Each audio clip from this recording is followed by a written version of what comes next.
Confine करूँगा जो इस्लामाबाद का मासिकड़ हुआ है उस वकूए पे। मैं पहले दिन ये कहता चला आ रहा हूँ जनाब स्पीकर कि कौमों की ज़िंदगी में जमहूरियत सबसे बड़ा अंसर है, और जमहूरियत फ़कत इस असम्बली का नाम नहीं है, जमहूरियत फ़कत इस हुकूमत का और इनकी कैबिनेट का नाम नहीं है, बस जमहूरियत का एक हिस्सा, एक हुस्न ये होता है कि हम इस ईवान में एहतजाज करते हैं, पब्लिक सर्वेंट दफातर में एहतजाज करते हैं और अवाम सड़कों पर एहतजाज करते हैं। जनाब स्पीकर, इस मुल्क की बुनियाद, सिविल सोसाइटी की बुनियाद, सिविल और पॉलिटिकल स्ट्रगल की बुनियाद एहतजाजात से शुरू हो जाती है और ईवानों पे जाके ख़त्म हो जाती है, लेकिन वहाँ गोली चलाने का कोई तसव्वुर नहीं होता। ये इस मुल्क की बुनियाद है, ये अवाम का बुनियादी हक़ है कि वो पीसफुल तरीके से आके अपना एहतजाज रिकॉर्ड करवाए।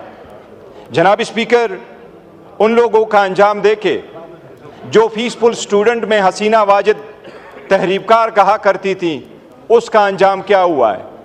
जनाब स्पीकर, पाकिस्तान तहरीक इंसाफ की ये हिस्ट्री रही है, बावजूद इसके कि हर किस्म का जुल्म पाकिस्तान तहरीक इंसाफ के साथ हुआ है।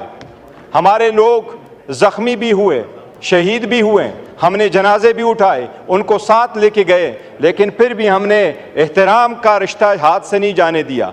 इनके वज़ीर आज़म ने हमें तहरीबकार कहा, लेकिन आज तक हमने इनको तहरीबकार या कातिल लीग नहीं कहा, वरना वो लफ्ज़ आप लोगों का हमें याद है।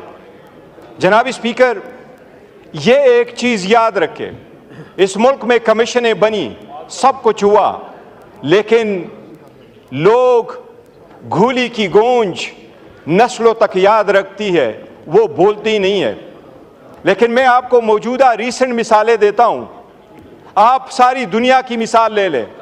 अब रिसेंटली इंडिया के पार्लियामान को प्रोटेस्टर ने स्टॉर्म कर लिया, इंडिया की ईमान को प्रोटेस्टर ने स्टॉर्म कर लिया। उन्होंने स्मोक कैनिस्टर चलाए, उन पे फायरिंग हुई, उन्होंने कैनिस्टर चलवाए, उन्होंने जो फायर एक्सटिंग्विशर थे वो चलाए, क्या उन पे गोली चली? ब्राज़ील के ईवान स्टॉर्म हुआ, श्रीलंका का ईवान स्टॉर्म हुआ। जनाब स्पीकर, मोस्ट रिसेंटली अभी सितंबर 2024 में कनाडा का ईवान स्टॉर्म हुआ, 100 से ज़्यादा प्रोटेस्टर अंदर चले गए, क्या किसी ने गोली चलाई? कनाडा का ईवान स्टॉर्म हो जाता है। जनाब स्पीकर, इससे बढ़कर आगे 5 दिन 4 दिन पहले साउथ कोरिया का ईवान स्टॉर्म हुआ, सदर ने मार्शल लॉ लगाया, पूरी कौम निकल के आई, 5000 लोग ईवान के अंदर आए, सारे शीशे दरवाजे तोड़े, क्या किसी ने एक बुलेट चलवाया? कैपिटल हिल पे, जिसकी मिसाल आपकी हुकूमत देती जा रही है, कैपिटल हिल पे सारे लोग स्टॉर्म हो गए। उन्होंने कहा अपने वाइस प्रेसिडेंट को कि हम आपको इस ईवान से बाहर निकालते हैं, स्पीकर को बाहर निकाला, अपने कैबिनेट के चेयरमैनों को बाहर निकाला, सेनेटर को बाहर निकाला, उनको सेफ मुकाम तक ले गए। प्रोटेस्टर आए, सारे तारीखी चीजें उन्होंने तोड़ दी। प्रोटेस्टर गए, स्पीकर के कमरे में बैठे। जनाब स्पीकर, क्या कोई गोली चली?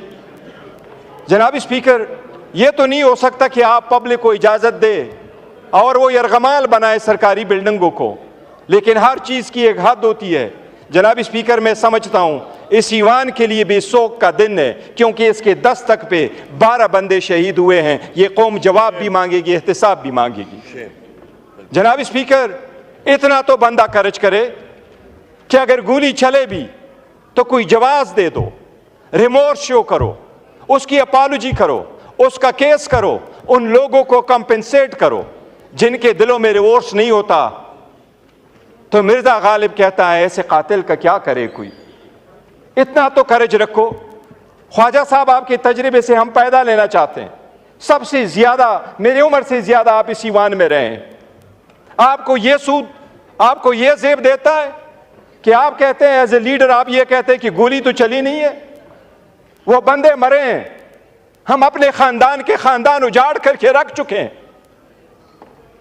हम पख्तूनों का कार्ड नहीं खेलते, लेकिन हर पख्तून बाप ने अपने बेटे का जनाजा उठाया है। ख्वाजा साहब, पख्तून का जब एक गोली चलती है तो खानदान के खानदान क्या नस्लें याद रखती है। अगर आप सिर्फ इतना करते, उनको कंपेंसेट करते, मौसम बताते कि जो लाजिम है, पहले भी तो हुआ है। आफ्ताब शेरपाओ के दौर में तहरीक चली, निफाज शरीयत की तहरीक चली, गोली चली, 8 बंदे मरे, पर्चा रजिस्टर हुआ, अपॉलॉजी हो गई, वो सबके घरों में चले गए, सारे लोगों ने कहा हमने आपको माफ किया है। ये बदले लेने का वक्त नहीं था, लेकिन आप भी पर्चे का तो कह देते, केस के इन्वेस्टिगेशन का तो कहते हैं, आप आ जाते, रिकॉर्ड तो दे जाते। आपके दर पे ये आए हुए हैं, ये आपके सिटीजन है, ये हमारे सिटीजन है। जनाब स्पीकर, हमने जुल्म का बदला जुल्म से नहीं दिया। हम कहते हैं केपीके में हमारी हुकूमत है, लेकिन केपीके के सारी हुकूमत, सारी अवाम, सब कुछ तो पाकिस्तान तहरीक इंसाफ के तो नहीं है। सारे अक़वाम वहां बसते हैं, हर मजहब का बंदा वहां रहता है, हर पॉलिटिकल पार्टी से लोग एफिलिएटेड है। क्या वहां की हुकूमत उन लोगों पे गोलियां चलाए? हमने तो नहीं किया। हम 2 सीटें हारे, 2 सीटें हारे। यहां आप दांधली करते, हम भी तो दांधली कर सकते थे, हमने नहीं किया। जनाब स्पीकर, हम मुतालबा करते हैं कि इस ईवान सिर्फ 100 गुना मनाए। ये ईवान आज तक हमने स्पेशल कमेटी बनाई, आज मैंने रिक्वेस्ट की, शाह साहब यहां बैठे हुए हैं, वो कमेटी हमने बनाई थी, उसकी तजवीज़ उमर अयूब खान साहब ने दे दी थी।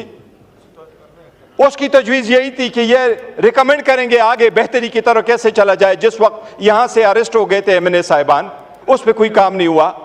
आपके जनाब स्पीकर, सुन्नी इत्तेहाद काउंसिल का चेयरमैन हामिद रजा साहब यहां मौजूद है, ये चेयरमैन है ह्यूमन राइट्स कमेटी के।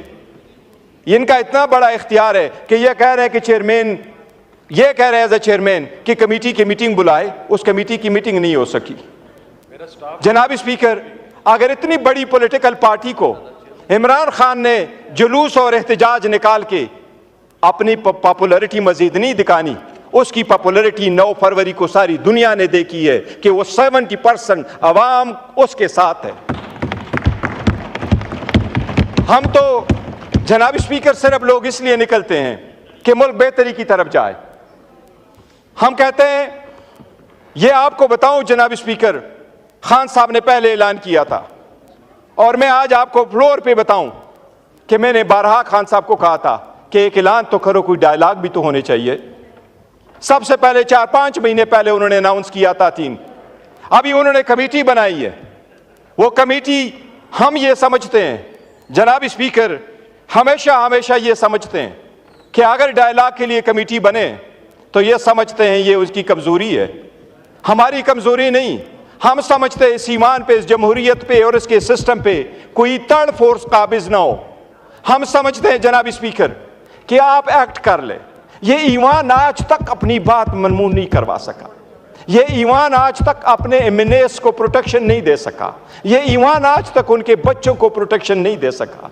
अगर यहाँ बोलने पे पाबंदी है, दिखाने पे पाबंदी है, आपका इतना फोर्स नहीं चलता, तो क्या ये आवाज़ हम ऐसी वक्त ज़ाया कर रहे हैं? कौम के हर दिन पे हम 6-6 करोड़ ऐसे लगा रहे हैं।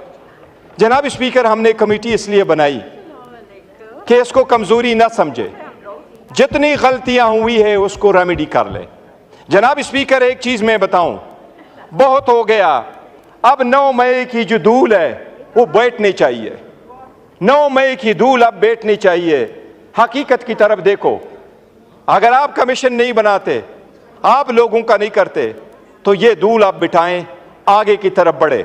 लेकिन सबसे पहले हमारा मुतालबा है कि जो रिस्पॉन्सिबल लोग हैं इनको जस्टिस करवाए, ब्रिंग देम टू जस्टिस। ये हमारा एक मुतालबा है जनाब स्पीकर। मैं एक चीज़ जनाब स्पीकर आपके नोटिस में लाना चाहता हूँ। पाकिस्तान तहरीक इंसाफ के अवाम जो यहाँ लोग आए थे वो पुरअमन थे।